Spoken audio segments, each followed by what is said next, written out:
Okay, so we're holding in chapter 119, Kuf Tet of Tehilim. We began last week. It's a long chapter. Today we'll be doing letters Daled, Hey, and Vav. As I explained last week, this chapter is unique in that it's divided into the Aleph bit, and there are 8 Pesukim, 8 verses per letter. So we're holding the letter Daled, Hey, and Vav. Just a quick introduction to what we're doing now in this chapter. You will notice that these are short verses. It's not necessarily all about a particular theme or something that took place in the life of David. It's more general about the importance of Torah, what it meant to David in his life. But it's not just about Torah. You will notice that all these beautiful verses are very poetic. They not only contain valuable lessons, important information that we need to know in our lives, but they're poetic in the sense that we're being trained through these verses, through these Pesukim, we're being trained how to communicate to God, what to say. We need to remember that in the past, there was no Siddur, there was no prayer book. And everyone just went to a corner whenever they had time and prayed to Hashem the best way they can. So they composed whatever prayer, whatever words they had. Not everyone was fluent. Not everyone was expressive. How do you talk to God? How do you ask? What should you ask for? So Tehilim does us a favor in first putting together a composition of prayers. These are all prayers. These are, of course, words of thanks and appreciation and praise to God, of course. And it contains David HaMelech's experience in life, experience that is helpful for us as well, not just for him. He's not just sharing his experiences. You want to know about my life? No, this is not what Tehilim is all about. It's whatever he went through, we will go through. Many people go through similar experiences, pain and suffering and the like. So, depending on the chapter of Tehilim, there's definitely a lot to learn from. And that's what we're doing. We're learning from these valuable lessons, how to deal with all kinds of situations in life. But I also think it's a good idea to keep in mind that these are beautiful Pesukim, beautiful words that one can use. You can modify them or just on a regular basis say them. Because when one says Tehilim, hopefully he will be training himself to speak like that. He will get used to it, as long as he understands it. That's why we're learning it. It's not just to read and read and read. It's to understand exactly what's going on. What is so important to David HaMelech? Hopefully, he wants to impress upon us that should be important to us too. So some of the Pesukim may seem to you redundant, may seem a little bit even boring. What exactly is he trying to say? So pay attention to the words, because these words can be applied in all kinds of situations. They're beautiful words. Also, you will notice that David HaMelech, in wanting to have a good relationship with Hashem, puts a tremendous emphasis on the Torah and mitzvot. The Torah, the book that we call the Torah. And, of course, the observance of the mitzvot. And he impresses upon us how, despite all the difficulties, he worked very, very hard to make sure that he always was connected to the Torah and mitzvot, that nothing stood in the way. And, of course, you realize that not everything is under his control, and therefore he always prayed to God, because as much as we want something, it doesn't mean we will have it easy. And, of course, when you try hard enough, he reminds us you will be helped from above. You will receive divine assistance. Very valuable lessons, which he, of course, mentioned in the past too, but here the focus, for the most part, is on the Torah and the mitzvot, how central they are to the Jew's life. And he, even though was preoccupied as a king and with the various struggles that he had, still did not let go of the Torah. So this is definitely something that should impress us, not only in the style, in the words, but in what he's trying to teach us. So the first pasuk of Daled is pasuk Chaf Hei 25. Daveka le'afar nafshi hayeni kidvarecha. If you want to follow, verse 25, Daveka le'afar nafshi means my soul cleaves to afar, to dust. Hayeni kidvarecha, revive me in accordance with your word. Or as you promised me, as you said. So the fact that he's saying that his soul, not his physical body, is cleaving to the ground, what is he talking about? The soul? Usually the physical body cleaves to the ground. It is in pain. It probably is struggling. And he did describe similar situations to us on how he had physical battles, physical struggles, many enemies. But here the fact that he's saying that it's the soul that cleaves to the dust, he's talking about a state of mind, his mood. And if you recall, a lot of the Pesukim that we already covered till now, a lot of the verses describe all kinds of impediments, things that get in the way, things that can interfere with our best intentions, our best plans. And he's asking for help. Please help me deal with this, help me deal with that. If you recall, there's all kinds of problems in life that we need help. But here, it's a state of mind. He's talking about his soul. Perhaps sometimes people are depressed and they're sad, disappointed. These are more spiritual. These are more psychological perhaps, or emotional. They're not physical. Still, it affects the physical body, however you feel. And that can interfere too. So he's saying to Hashem, this is what has happened to me as a result of my many, many problems, that my soul is now cleaving to the dust, and therefore I ask for your help to revive me. What's to revive me? He's not saying pick me up, because it's not the body. Revive me, in other words, give me that life, give me those good feelings, so I can once again be excited to do the mitzvah. A lot of people get up in the morning, they don't feel like going to work. They need 3 cups of coffee to get them up. So imagine, this is something spiritual. This is a relationship with God. He's not paying you right now on the spot. It's not payday. So it takes a lot of effort sometimes to overcome the mood that we may be in. Or, of course, if we're tired. So that's what the Rabbi Elyahu is pointing out here. It could be sometimes that as a result of our sadness, that we need Hashem's help to revive us, to encourage us. Pasuk Kavav 26, Derachai siparti v'ta'aneni lamdeni chukecha. I have spoken of my ways, and you answered me, teach me your statutes. What do you mean I have spoken? I've already described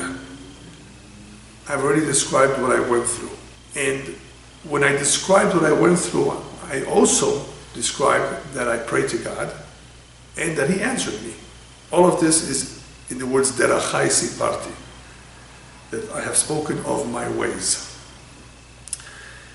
So I asked Hashem, and He answered me. Now, I'm asking for lamdeni chukecha. It's no more physical needs. It's no more physical survival. Help me with my enemies. Help me win the battle. Help me with all these people making fun of me.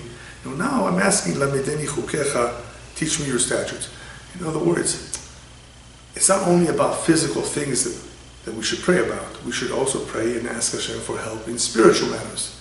Help me perform this mitzvah. Help me find a good friend, a good teacher that will help me with this, so that I should stay strong. Teach it to me in any way you can.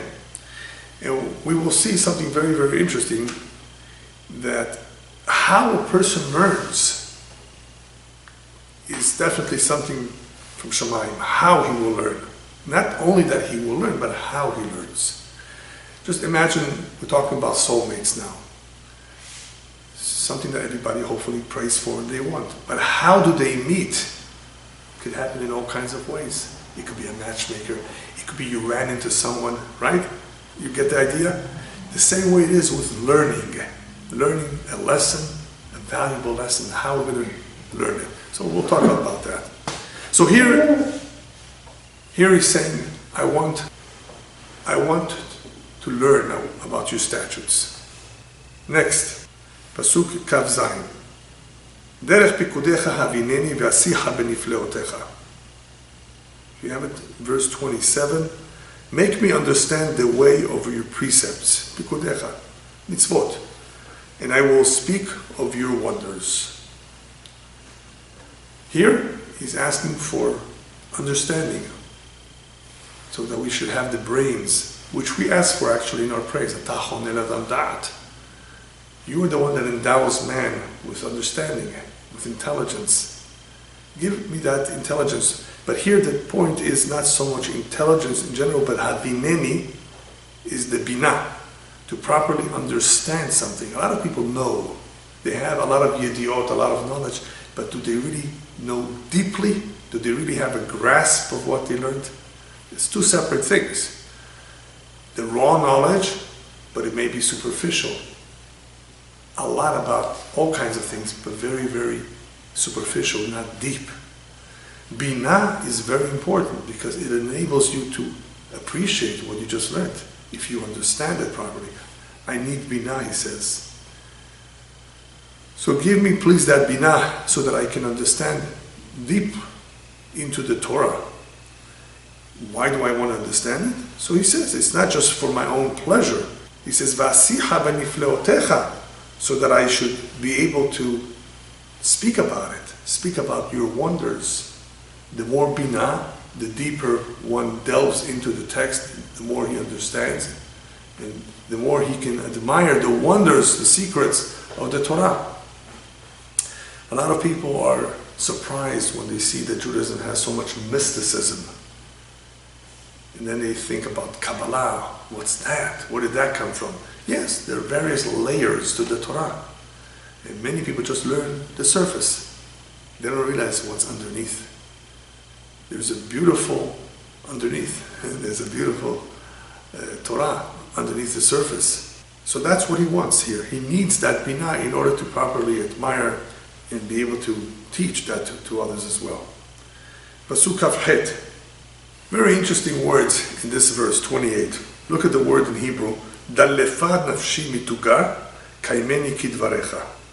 My soul drips. That's what dalfa, dolef. Drips away out of grief, sustain me according to your word. So we have a soul that's dripping. Again, it's the soul here, not the physical body, but this time he uses the word drip. And it's mituga, from grief. So, sustain me. Don't let me completely disappear. But why use that kind of a word, dalfa? One explanation given of why he chooses this word here is because many of the tzarot, the troubles that he had, were one after another. You know, like a drip, drop by drop by drop by drop. So because of this continuity, consistent tzarot, he describes that this was like dalfa, nafshi, slowly but surely my soul was in excruciating pain, continuously. That's one explanation. Therefore, kaimeni kidvarecha, like you reassure me, you told me that you will sustain me, please do so. This, of course, is not just relating to David HaMelech per se. Rabbis tell us that sometimes a bad dream is good. Not so much because the interpretation is good. That's besides the point. Sometimes a bad dream, the interpretation is really good. But even if it's bad, really bad, that dream in itself, even though if it's not true, the fact that he was so depressed by it, and he felt so bad when he woke up, that in itself is a kapara. That in itself gives him a kiyum. So here, when you have the words dalfa nafshi mituga kaimeni kidvarecha, and it was sustain me, that bad dream or bad experience is what will sustain him. It's an atonement. David HaMelech had many bad dreams, the rabbis tell us, because of his experiences, because of his continuous involvement in battle. He had a lot of times just bad dreams. It doesn't mean that they were real. Most of the dreams are not real. But this kind of dalfa nafshi mituga as a result of continuous bad dreams, it's nafshi, remember, it's the soul, that gave him a kiyum, that sustained him. That in itself was to his benefit. Pasuk Kaftet, 29. Derech sheker haser mimeni v'toratecha choneni. We're talking about obstacles that can get in the way of our doing our job.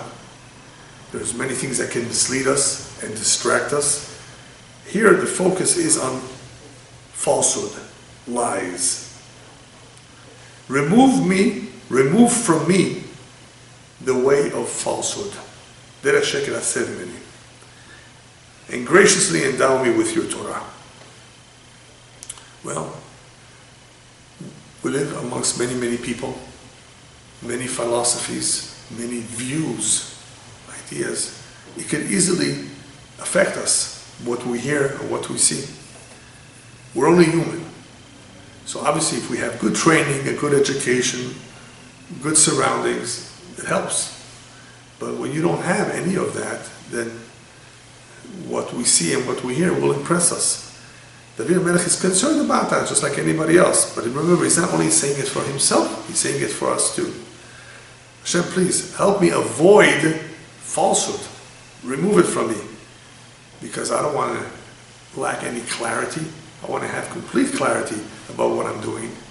And be confident that this is the correct thing to do. And there's all kinds of falsehoods out there. We know that there are. So help me with that. Again, we're asking Hashem for help. No one should therefore ever say, I know it all, I'm confident I will be okay, I'm going to convince that guy. What about if he convinces you? How do you know that? Always pray to Hashem that he should protect you. The mind can play games on us sometimes. And therefore we need Hashem's help. Now even though he learned Torah and knew it very, very well, he did not want anything to cause him to make a mistake and think otherwise. Now, in our generation, this is very applicable. The Gemara says, Masechet Sanhedrin, that the generation before Mashiach comes, truth will be lacking. Everything will be about fake news. That's what you hear today. Truth will be lacking, and it will be adarim. There will be many, many parties, many, many groups, each one claiming that they have the truth. They have the solution. So there will be a lot of divisiveness, not unity. So I was once by the Lubavitcher Rebbe, of blessed memory. He was speaking. And he mentioned this Gemara. He says, what are we going to do? If we're living in this generation, so how can we attain the truth? If he says the truth will be lacking, we won't be able to easily know the truth. So how can we know the truth? And the answer is, he says, only by learning Torah. Continuously, because when you absorb the Torah properly, not for ulterior motives, but properly, then hopefully the Torah will imbue us with the right hashkafa, with the right outlook about everything that we need to do. Because it's very easy for even the best of the best and the most knowledgeable to be misled, either through bribe or through something else. There's all kinds of things that can bribe us. It doesn't have to be necessarily money. So this generation is very, very dangerous. We have mass communication. It's therefore easier for the Yetzer Hara, for the evil inclination, for the Satan, to cause havoc through misinformation, through disinformation. And that's what David HaMelech says. Hashem, help me avoid this sheker, that it should not get in the way. Next verse, 30. Lamed. Derech emunah bacharti mishpatecha shiviti. I have chosen the way of faith, your judgment have I laid before me. We just finished saying that we don't want sheker to have any influence over us. David HaMelech many times perhaps had some questions, some doubts, didn't understand properly maybe the meaning of something, of a mitzvah. And he says, in order for me to stay strong and not to be carried away, misled, I chose emunah. Emunah means faith, the way of faith. We don't understand everything. We're not capable of knowing everything. So because of that, I'm going to stop doing what I'm doing. A lot of people want to understand something before they do it. But they're willing to take medication which has not been proven to be 100% effective just because their doctor scribbled it on a piece of paper and told them, I recommend this. You don't even know if it works. You don't even know what it's about. That you're willing to take. But this, unless I fully understand the reason and the logic for the dietary laws, why does the Torah tell us not to eat cockroaches? I need to understand that because I know that in China they eat them and they're healthy. Is that what you're waiting for, an explanation? I mean, doesn't that make some sense to you? We don't have to understand everything. Derech emunah, there is something called emunah. We sometimes use emunah and it helps a lot. And that's what David HaMelech says here. I have chosen the way of faith. And that helped him many, many times. Now, look at the second part of the verse. Mishpatecha shiviti. Okay, I have chosen the way of faith. In this verse, he's saying, as a result of my choosing emunah, which is what we need sometimes, mishpatecha shiviti. I have chosen the way of faith, and your judgments have I laid before me. So what does it mean that the judgments have I laid before me? So it could be, one explanation is as a result of him having emunah, he doesn't have to struggle in understanding why he's observing a particular mitzvah, and he's just able to implement it, to do it. Your judgments, meaning in this case also the mitzvot, I have laid before me, I don't have trouble with them. I don't struggle with them. The reason why he has to say it this way, Mishpatecha shiviti, is because if you recall, there's different kinds of mitzvot. Some of them are common sense, but some of them are difficult to comprehend. So he's saying, even those that are difficult to comprehend as a result of emunah, Mishpatecha shiviti, I'm able to lay those before me. I'm able to fulfill them. I don't have any problem with them. Next pasuk, Davakti be'edvotecha, verse 31, Adonai al tevisheni. I held fast to your testimonies. Edvotecha is testimonies. Hashem, put me not to shame. So here, he's concerned about the possibility that he may make a mistake, the possibility that they may make fun of him as a result of something that he did wrong. He says, I did my best. I held fast to your testimony. Sometimes people have good intentions. They learn something as best as they can, but they didn't fully comprehend the whole thing, and they make mistakes. Or they simply don't get it. Regardless of the situation, David HaMelech says, I did my best. This is what I wanted. I'm asking now your help that I should not come to shame. If it does come, and it does come to many people sometimes that they are embarrassed, it's a kapara, it's an atonement. But sometimes it's our fault, that we should have been extra careful with what we did. Here he's just saying, I really did everything I can. I did my best. The vakti. We have to try our best to hold fast to your testimony. I ask you, Hashem, to spare me any shame that may come as a result of my lack of understanding. If I don't completely understand what I studied, for example, or if I did not do 100% the mitzvah the way I should have. Either way. Next verse. Derech mitzvotecha arutz ki tarchiv libi. This is the last verse of the letter Dalet. Derech mitzvotecha arutz. Beautiful verse. I will run on the path of your commandments, for you will broaden my heart. Derech mitzvotecha arutz ki tarchiv libi. Well, what is there about running here? The better we understand the mitzvah, the more clarity we have about why we do certain things, the more we can be excited about it, the more we can enjoy it, the more we can be eager to do it. So David HaMelech is not only talking about how he wants to run and do a mitzvah. That's another idea, that one should always run and be eager to do it. He's saying, as a result of my understanding that I asked for in the previous Pesukim, as a result of you giving me all that clarity, I will run.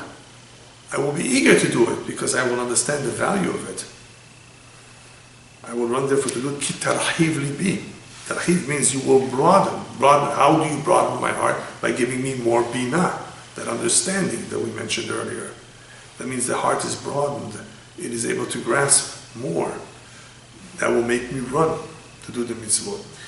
But the rabbis also tell us about this verse, that's exactly what we need to do all the time, because the Yetzer Hara, the evil inclination, will try to stop us or slow us down all the time. Push it off in another day. We always have to be on the run, reminding ourselves time is short, life is short. We don't have that much time. If we push it off, we may never get around to doing this mitzvah or to learning. And even if we do get around to do it later in life, we don't have the same strength, or maybe the patience and the mind to be able to focus, concentrate properly. So we want to run whenever we can. I hopefully will do so if I have a broad heart, meaning I have more understanding of what it is that I'm learning. All right, I think we can start now with the letter Hey. Verse 33. Horeni Adonai derech chukecha ve'tzorena ekev. Teach me, Hashem, the way of your statutes, and I will keep it. Ekev, it means either to the last or as long as I live. Some say it means as long as I live, till the end, or some say it means to the last. So he's actually asking to be taught. Teach me, he says. Well, this mitzvah is what I meant earlier. This pasuk is what I had in mind. When he's asking Hashem that he teach him, teach yourself. Pick up a book. What do you mean, teach me? A lot of times we may do something, but it's not exactly the way it should be done properly. It's lacking. It's not pure. It's missing something. I'm not talking about details of the halakha, but how to properly do a mitzvah. For example, chesed, kindness. We can help people, we're kind to them, yeah, but did you really do it well?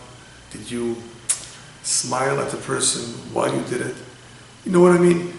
Even though a person may be doing a mitzvah and he thinks he's doing it right, he may not be doing it 100% properly. So when David HaMelech is saying, Oreni, the way to do it, so that I should keep it till the end, it means that hopefully, if you teach me to do it the right way, I will do it to its maximum. And the best example for this, I think, is the Baal Shem Tov. The Baal Shem Tov once had to be taught what it is to have bitachon in Hashem, to have trust in Hashem. Can you imagine the Baal Shem Tov, the great tzaddik, righteous man? He needed to be taught. He, of course, had bitachon, trust in God. But Hashem says, I'm going to send you somewhere where you're going to really, really, really learn what bitachon is. And since we're talking already about it, I'll tell you a little bit about what exactly happened. So one day, he calls upon his students. We're going somewhere. He didn't even know himself where he was going. The horse went on its own. So, after a couple hours, they're far away from where their hometown was, and they see that there's an inn. That inn was run by a Jew. And the Jew welcomes him, the Baal Shem Tov, and they greet each other. He sits down to eat with him and talk to him. How are you? What's life like over here in this part of the world? And as they're talking, there's someone knocking on the door, forcefully. So the guy, the owner of the inn, goes over to the door and takes a look who it is and says, I'll see you later. Goes back and sits down. And the Baal Shem Tov asked him, who is this guy? He says, this is a messenger from the landlord, the real landlord, and he's came to collect the rent, and I don't have the rent, so I told him to come back later. You don't have it now? Do you think you'll have it later? He says, yeah, I will have it, God willing, later. An hour or so later, again a knock on the door, and this time he didn't open it at all. He knew it was him. And the Baal Shem Tov says, aren't you concerned? He appeared to me very threatening. when he came. He says, no, I'm not concerned. So the third time around, when the guy came knocking loudly at the door, he went out to greet him. As he's going out to greet this guy, a horse and buggy approaches from another direction. An old friend of his that owed him money came and delivered a bundle of money, and he took it from his hands and immediately gave it to the guy who came to collect the rent. And he tells the Baal Shem Tov, you see, I knew somehow it will work out at the end of the day, because you only gave him a couple hours to pay the rent, otherwise he would kick him out. But he had that bitachon that it will happen. And sure enough, he waited, and at the end, an old debt, that money that was owed to him, he received that money, and he used that money right away to pay off his rent. So the Baal Shem Tov turns around to his students and says, now I understand why God sent me here. They wanted me from heaven to learn what true bitachon is. True trust in God is not to in any way have any doubts whatsoever that Hashem will come and help you in your time of need, if you really, really trust in Him. So even though the Baal Shem Tov was in a very high level of emunah bitachon, we have no doubt about it, nonetheless he still needed to learn real bitachon, a good example of bitachon from this gentleman. He was calm till the very, very end, completely trusting Hashem. Now the reason I shared with you this story is because here we're talking about Horeni, to teach. Teaching, Hashem, when Hashem teaches us, He could teach us in all kinds of ways. It could be through this kind of a story, where you see somebody else doing something. It could be through a dream. It could be through all kinds of things that happen in life. That's what I meant by teaching. So it's not just about reading it. It's about actually being exposed, experiencing something that will teach us. So if our antennas are up, then we can pick up all kinds of things. The rabbis tell us, for example, if you hear a homeless man saying something to you out of the blue, that could be a message from Shemayim too. Pay attention. All kinds of things that happen around us could be indicators for us to learn from, to pick up on something. Okay, next pasuk. Havineni be'etzera toratecha v'shmerene b'chol lev. Grant me understanding that I will keep your Torah. I will observe it with all my heart. So here, there's a familiar word, havineni. We're talking about binah again. Grant me understanding. What is he adding over here? Look at the words towards the end. Grant me understanding, and I will keep your Torah. I will observe it with all my heart. So, similar to what we said before, the more understanding I have, the more I will be able to do with all my heart. I will realize how beautiful it is and how important it is. The significance of this, however, is not so much for doing a mitzvah with all of one's heart, it's because of what the rabbis tell us in Pirkei Avot, Ethics of Our Fathers. Lo am haaretz chasid. An am haaretz, an ignoramus, can never be a true pious man. You know what it means to be pious, chassid, really God-fearing. He doesn't know enough. So to be a pious individual, to want to do more, to want to connect to God, to really be God-fearing, to be excited about the mitzvot, it takes knowledge, it takes understanding. A lot of people value money more than anything else. To them, that's God. They don't realize that there's other things in life that are so much more valuable and important. It's about understanding. But if they don't learn, if they don't have understanding, how could they know this? So here we're talking about the Torah that can make such a big difference in their life. So therefore he's asking, Havineni. So I will be able to observe your commandments, of course, keep your Torah, and I will observe it with all my heart. I will be able to devote myself to it with a lot more enthusiasm, excitement, dedication. Verse 35. Hadricheni benetiv mitzvotecha, ki bo chafatzti. Lamed Hey. Direct me in the path of your commandments, for that is my desire. Well, He has to tell us that that is his desire. Yes. In other words, it's not just an empty prayer. It's not just lip service. I really want this. So, if you really want something, say so. It's important that Hashem should hear those words. But what exactly is he adding by saying hadricheni? The word hadricheni means direct me. This is the classic example of what the rabbis tell us. Habali taher mesayim oto min hashamayim. Or b'derech shadam rotzeh lalechet molichin oto.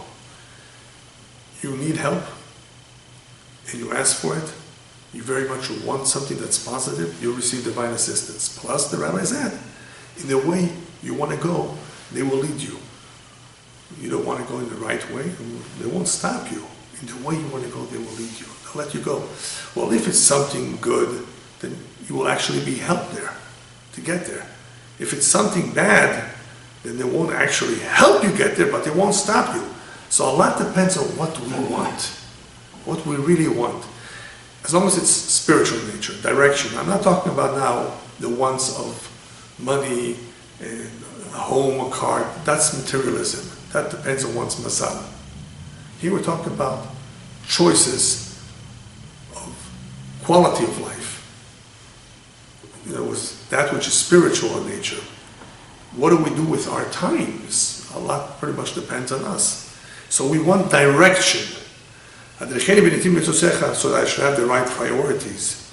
And David HaMelech says, and what is that priority? Mitzvotecha. I want you to guide me that I stay on track and not veer off. Kivo chafatzti, because this is what I really want. Oh, you really want it? Okay, we're going to see. You're going to be tested. People are tested all the time to see if they really want it. When Hashem sees that people really want to it and they are consistent about it, they don't fail, they show up, then he helps, of course. All right, another idea perhaps about this pasuk, since we're talking about netiv. The word netiv is path, but it's not just any path. There's a lot of words for path in Hebrew. Netiv is usually a narrow path. What happens is that sometimes people think that they're right. They're doing something, they're headed somewhere, and everything appears to them right. And it's not.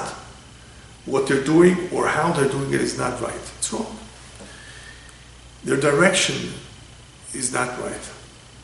Their way of thinking. Many, many times people think that they're right because either that's what they were taught or because it appears right to them. But in life, not everything is crystal clear. There are some gray areas, there are things that we don't know for sure what to do. What's the right way to deal with the situation? So we need Hashem's help to stay on the right path. It's a narrow path. We don't want to make a mistake. Sometimes you don't have a chance to fix your mistakes. You only have one chance to do it right. So we need Hashem's guidance. Because if we only use our judgment, we may make many mistakes. So Hashem, if you notice that I'm doing something wrong, guide me to the right path. Especially when we're dealing about mitzvot, halachot, we don't want to make a mistake. This is what I want. I don't want to make a mistake. Some people have the attitude, okay, if I made a mistake, I made a mistake. No, that's not good. You shouldn't want that. If it happens, it happens. No, make sure that you ask Hashem to help you. He's listening. All right, next pasuk, 36. Hat libi el edvotecha ba'al el batza. Very important verse here, this one.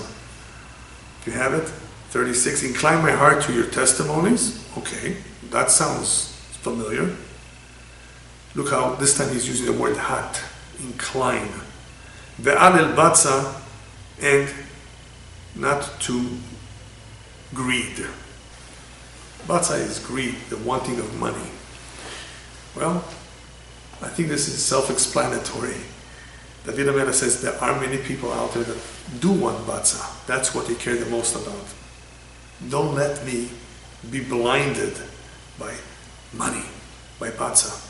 Therefore, hat libi, it's like he's saying, incline or pull my heart in the direction of edvotecha. You see how everything is about the mitzvot, about the Torah? You Because it's either this or that. There's nothing in between. The Rebbe says, this is what I want. I already know for a fact that this is what's important, what matters in life, and of course in the afterlife. But what can we do? People come into this world, and it's like Disneyland. They're amazed. Wow, on which ride should I get on first? I want to see all the rides. They don't realize that this is just a temporary passing world, and these are all distractions. It's not just about having fun and getting on a ride. But that's what people think, really. Without direction, without Torah, this is what they think. So Habibi, help me that my heart is inclined towards your mitzvot and not to money and greed, because this I know will take me off the right path. It has taken many people off the right path. It has landed many people in jail. It has destroyed people's life. He's not even talking about that right now. This is not what he's headed to explain. Here he's just saying, this is what my choice is, and this is what should be your choice. That's all he wants to say. Next verse, 37, similar to 36.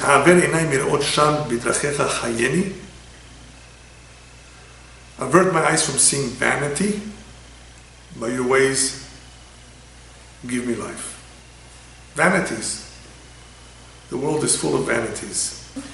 Now, the reason why he uses here the word Einai, remember he used the word libi before, the heart. It's both the heart and the eyes that the rabbis call the agents of sin. It's the heart that desires, the eyes that sees, but it's the eyes that are curious, which is what he's talking about here. Don't allow those eyes to be too curious about all the hevel, all the vanities, which here he calls shav. It's all false, it's all empty. Don't let my eyes even see it, because they have a very strong pull. That's what he says, aver, remove, avert my eyes. Don't let me see these things. They will hypnotize you. They will, amaze you, yeah. And people fall for it. I don't want this kind of a challenge. Don't put me in front of it. Bidrachecha chayeni. Instead, I wanted to go by your ways. By your ways give me life. This is the type of life I want. Pasuk Lamed Chet 38. Hakem le'avdecha imratecha shel yiratecha. Fulfill for your servant your promise, which brings to the fear of you. Well, here he's talking about Yirat Shamayim, the fear of heaven. So hakem le'avdecha imratecha. Fulfill your servant, for your servant, your promise. What's the promise? David HaMelech wants to be king, wants the kingdom, the reign, to remain with his seed, with his children, and he was promised that it will if they're God-fearing, as long as they're God-fearing. So fulfill for your servant your promise, which brings to the fear of you. In other words, that ultimately, whatever it will take to make sure that there is a fear of you. If you therefore notice that something is wrong that's taking away that fear from you, wake us up. So Hakim was, I want your promise to be fulfilled, but I know it's contingent on the fear of heaven. So therefore, make it happen. Help us that we stay on the right track, the track of fear of God. It's very easy for a person to lose that fear of God, and that's why it's important to ask for that too, Hashem. If you notice something that is wrong, wake me up, because I want to stay on the right track. Lametet 39. Ha'aver cherpati asher agorti ki mishpatecha tovim. Remove my shame, which I fear, for your judgments are good. This has two kinds of interpretation. Remove the shame, any shame that he may have had, which I fear. In other words, he doesn't want to be embarrassed, so please help me remove any potential situations that may bring shame. That's a simple interpretation. Ki mishpatecha tovim. He adds, because your judgments are good. Judgments means any time that he was put to shame, any time that he did suffer, it was a judgment. He says, I already learned my lesson I understand that everything is for the good. Your judgments are good, I know that. But therefore, remove that shame. I don't want to go through that kind of a situation again. That's one way of understanding this verse. However, others say that David HaMelech is embarrassed himself for having been afraid. You see, he added the word here, Asher Yagorti. Take away the shame that I had. For what? That I feared. I shouldn't have feared. I should have known better to trust you. After all, if you know that the mishpatecha, if you know that the judgments are for your good, then what are you afraid of? So he's saying, remove that shame. I'm sorry. The shame that I have now, that I feared and that I should not have feared, because I realize now that your mishpatecha are tovim, your judgments are good. He's admitting the fact that he should not have been afraid. So this is the second interpretation of this verse. Pasuk Mem. Hine ta'afti, verse 40. Lefikudecha b'tzidkatecha chayeni. Behold, hine. I have longed for your precepts, give me life in your righteousness. Anybody want to guess what he's asking for here? Ta'afti, lefikudecha b'tzidkatecha chayeni. So ta'afti is very simple. He's saying that I have longed, I have very much wanted for your precepts. Well, why would you want to long for something? Long for something means that you're anticipating and it's taking time till it happens. That's when you use this kind of a word, to long for something. So the clue here is in the last words, B'tzidkatecha chayeni.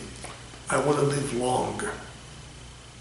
He had a set amount of years. You know, he lived to the age of 70. And nobody really knows when that day will come. And he's asking for a long life, but he's saying it's not because I want to stick around just for the sake of sticking around or for being king a long time.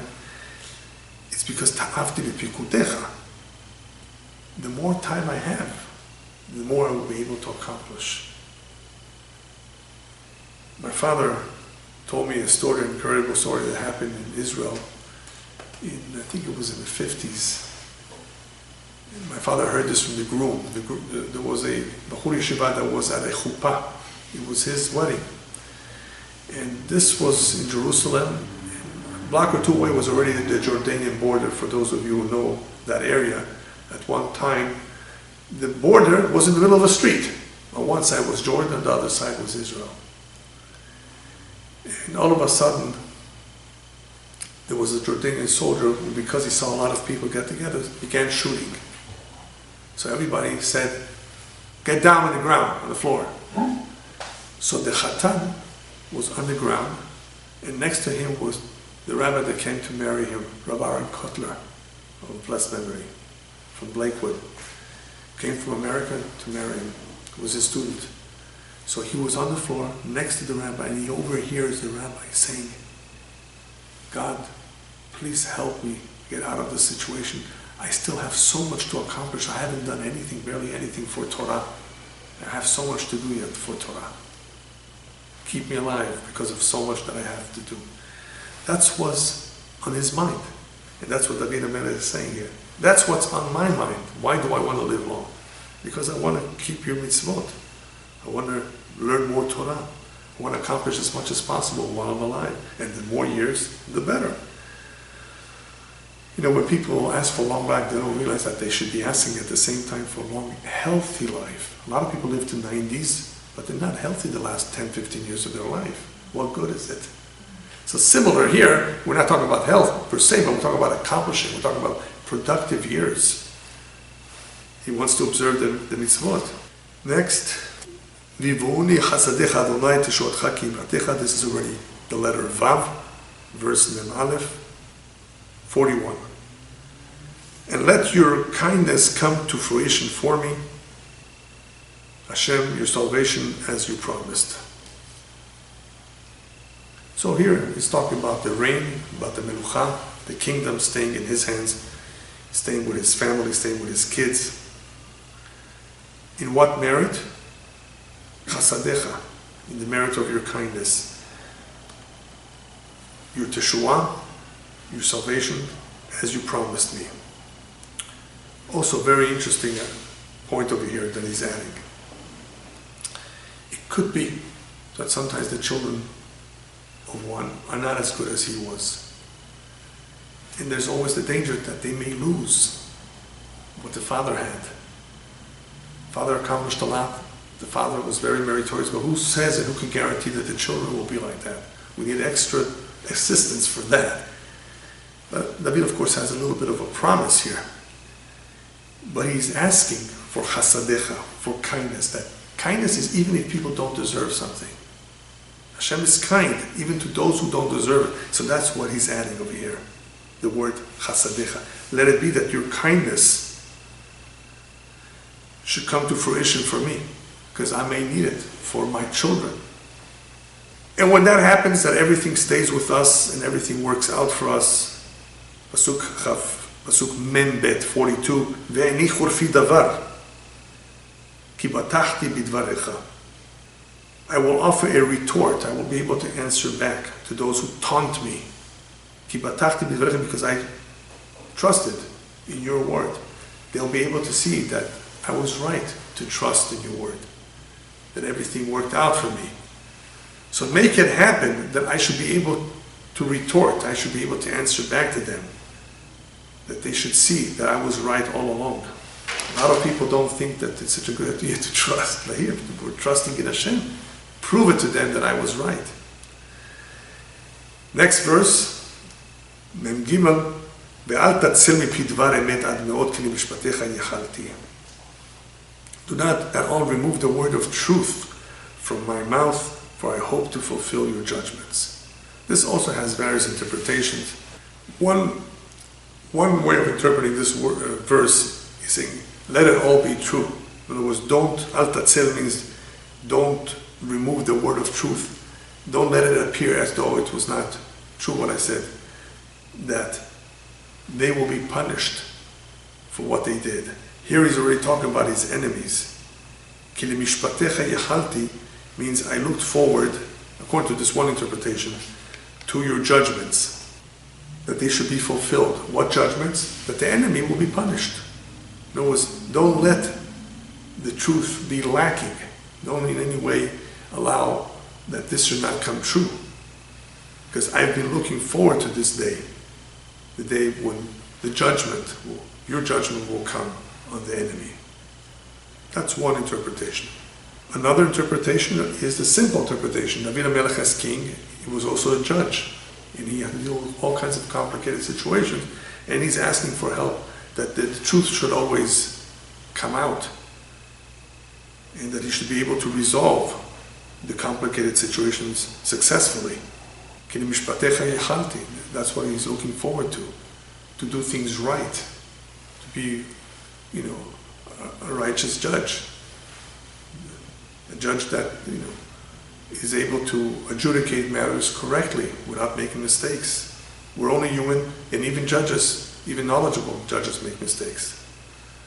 So, he's asking for help in those matters too. Mem Dalet 44, V'shmirat Toratecha tamid leolam va'ed,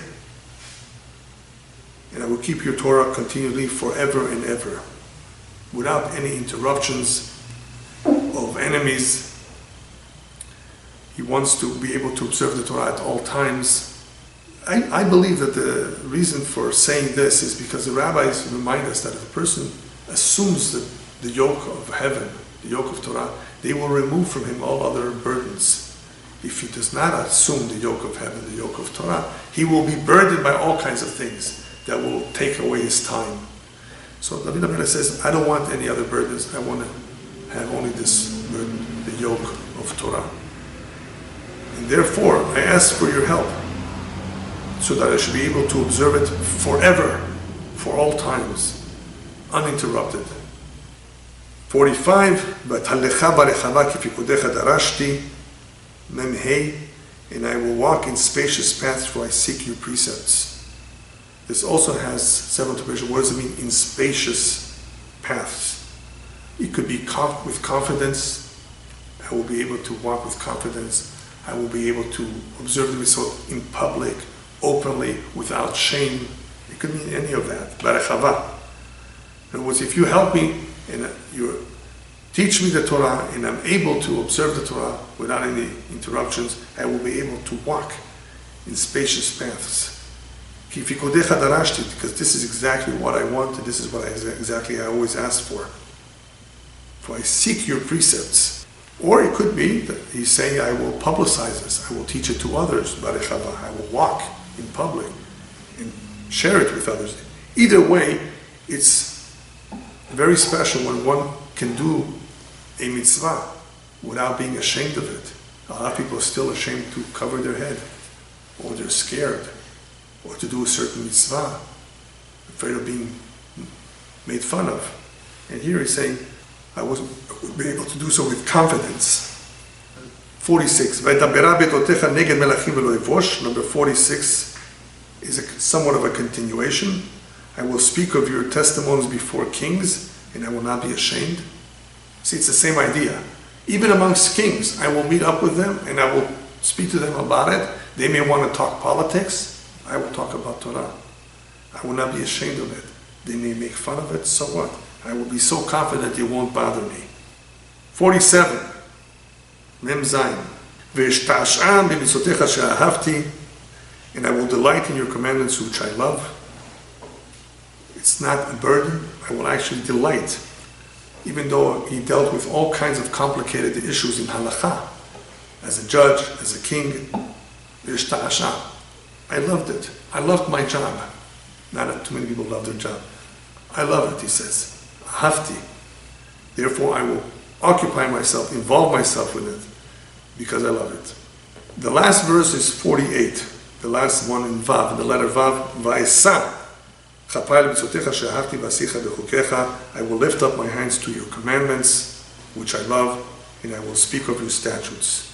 The mitzvot are so beloved to him, are so precious to him, that he will actually want to grab them. That's the idea that he's conveying over here. In verse 48, lift my hands to be able to grab as many as I can, and of course, to fulfill them. This is what the rabbis tell us during our short stay in this world. Think that you're in a wedding. What do people do in a wedding? They grab food. Well, we're told to grab mitzvot. This is, of course, the way we show that they mean a lot to us. We recognize their importance. And of course, we want to demonstrate to Hashem our love for Him and our love for the Torah by grabbing, by showing we're excited, not that it's a burden.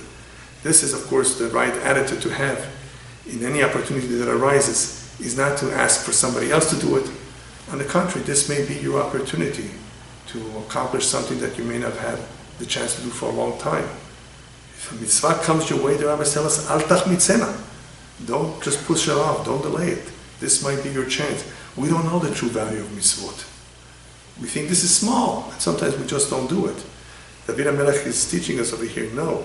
The whole idea over here is to show that you are excited, not ashamed. You want to be with it, you want to pursue it, and you want to grab every opportunity that arises. Amen.